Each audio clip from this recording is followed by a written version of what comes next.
Hey everybody, welcome back to Video Game SO. Today I got a fun and exciting new retrospective starting today for you guys. We're going to be reviewing every single Soul Calibur game from start to finish in chronological order, and obviously to review a Soul Calibur series, we have to start at the beginning at Soul Edge or Soul Blade. And it is very interesting that this game basically had a completely different name to start, and then it took up the Soul Calibur moniker from here.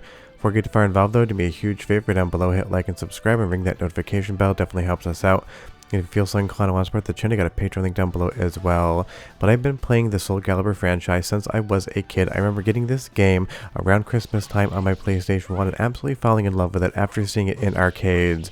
And I am playing the PlayStation 1 version of the game today versus the Namco System 11 because while it is slightly graphically inferior, we can up-res everything in DuckStation, and it has more features than the arcade game, making it the de facto way to play.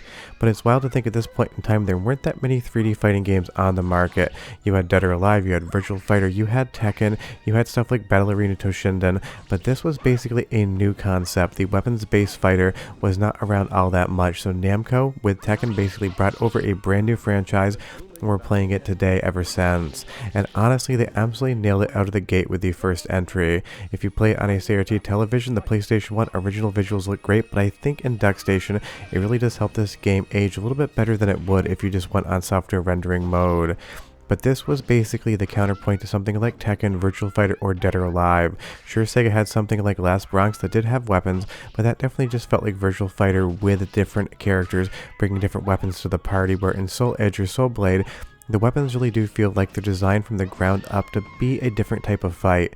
And I love just how much variety Namco put in this game. Characters like Sung Mina here have a very long reach and a very slow attack, but other characters in the game are going to attack much faster, but they're not going to have the same range with their weapons. So Fida here moves a lot quicker, but she doesn't have the same reach as far as her sword is concerned. So you kind of have to decide what type of character gameplay style works for you, and then learn that character. And that is a lot of the fun in any sort of fighting game, learning a character, understanding their intricacies and move sets, and really getting better at the game. And again, we didn't really have that many 3D fighters back in the day when this came out, and I would say, contentious opinion, at least to some, I prefer Soul Edge, Soul Calibur more than I do the Tekken franchise as far as 3D games Namco has made. It's just been one of those things. I played this game on PlayStation 1, loved it, and when we get to the next episode, Soul Calibur on Dreamcast, I fell in love with the franchise and I've been playing it ever since. And while I totally do enjoy Tekken, there's just something about Soul Calibur that's hit for me just a little bit better, pun very much intended.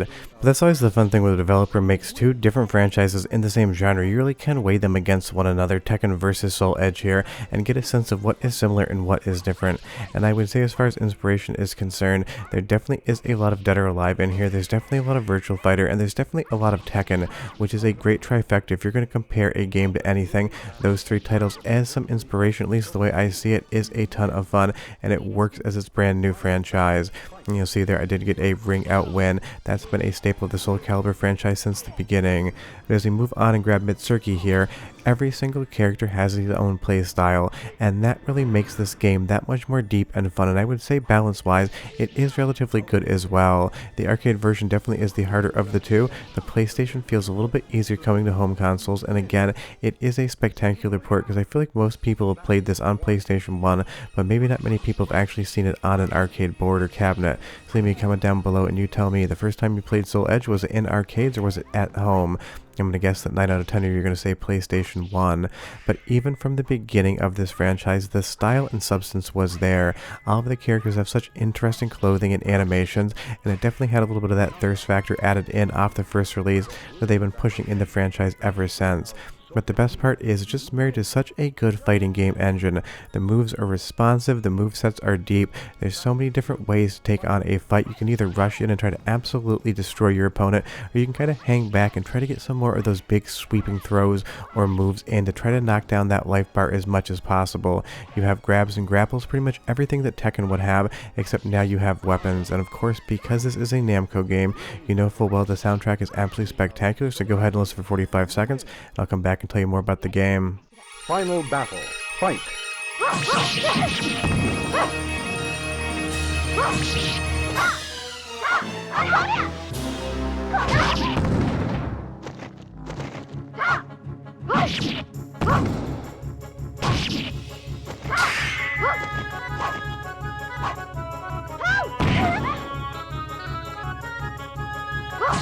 Knockout.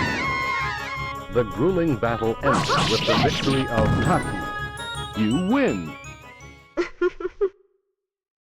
Final battle. Fight!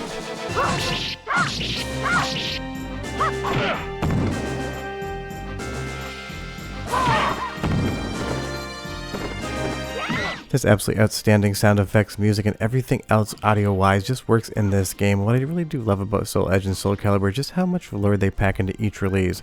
Basically, the entire storyline here is the Soul Edge, the wielder of that sword, has basically unlimited power, so everyone has their own motivation for trying to obtain the sword for themselves, and it's going to be something that continues all the way through the entire franchise. It is a fun conceit, that basically MacGuffin that you need to gain in order to win and become the most powerful person within the narrative. It is there, and it basically sets off every single motivation for every character. But characters like Voldo here, even in their first appearance, this wild kind of gimp mask he wears, the character design is so good. Every single character has their own personality, and their clothing and overall movement really do describe how they are as a person. It is a really interesting concept where you can just kind of visually look at a character and kind of understand who they are and what their motivations may be, even if you really haven't gotten much story yet. And as we move on with more fights here, I do love how this game feels. Now, of course, this being the first in the franchise, it is going to be the most slow and most stilted. I'm not saying that the game has any control issues or is otherwise too slow. I'm just saying that once you get to Soul Calibur on Dreamcast and every game beyond that, they really do get a better feel and sense for the 3D engine. But honestly, as many incredible games as there are in 3D on Sega Saturn, PlayStation 1, and otherwise, I really do feel that it's the Dreamcast generation and beyond where the full 3D fighting game really hits its stride. Dead or Alive's incredible, but Dead or Alive 2 is really the thing you want to play. Soul Edge is an amazing game and I love to play it, but I'm going to sit down and play one game. It's going to be Soul Calibur on Dreamcast. And you can definitely tell that Virtual Fighter came into the designers' minds when they were developing this title. Think about this floating platform going down the river here. If that looks familiar whatsoever, and if you've never played Virtual Fighter 2, I will tell you where it is inspired from, at least in my opinion. It is just Shun's stage from Virtual Fighter 2. It was a fun way to kind of show off a physics effect with the platform and the stage basically undulating in real time to water. So when you see something like that here on Soul Edge, you kind of know where maybe they got that inspiration from. And just so you know, the PlayStation version which we are playing here is based on Soul Edge version 2, which was a balanced and fixed arcade ROM that basically enhanced the original Soul Edge. You had stuff like air cancels, different guards, different playable characters. It really was an expanded version in the arcade, and why I recommend the PlayStation 1 version over the arcade original, even that version 2, is because even if it is slightly graphically inferior, there's so many more features included in the PlayStation 1 home port. It is the most fully featured version of this game you can possibly play. As we take a look at Sophia's stage here, I just love the art design in Soul Edge. The goddess statue in the background, all of those flowing banners. There is a lot of detail for a PlayStation 1 era game, and again with Deck Station, I can't stress enough, this game definitely holds up visually. If I was going to play on a CRT, I'd play the original version, but anything else, I'm going to Deck Station and getting those enhancements because the game runs incredibly on there, and you get a better sense of the overall character models. But it isn't an ugly game, even on a software mode. It just looks so much better on a CRT. And overall, I just love the vibe of Soul Edge and the vibe that the entire franchise is going to take coming forward. Sure, the later games in the series are going to be way more expanded, faster, more fluid, and more feature-packed, and definitely the games that you would probably play if you've never played any of them. But if you've never played a Soul Calibur before, maybe start at Soul Edge and give it a chance. It really is a very unique game. But one more soundtrack sample, because you know I love letting you guys listen to music.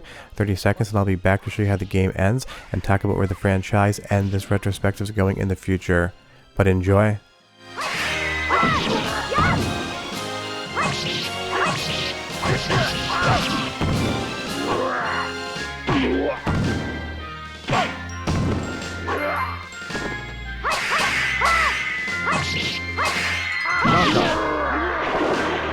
The grueling battle ended with the victory of Soulcalibur. You win! Battle 1. Fight!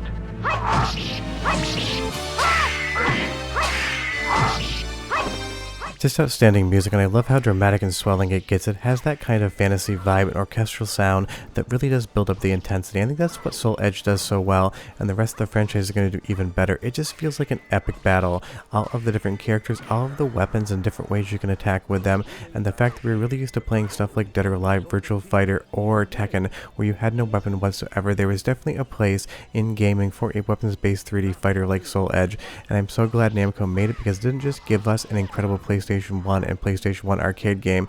It's given us a franchise that, at least to the recording of this voiceover, I hope we do get a new title announced soon. But we're going to be taking a look at every single mainline game in the franchise, talking about the platform it ran on, the systems that changed, and why I love it so much, because there is not a bad game in this retrospective.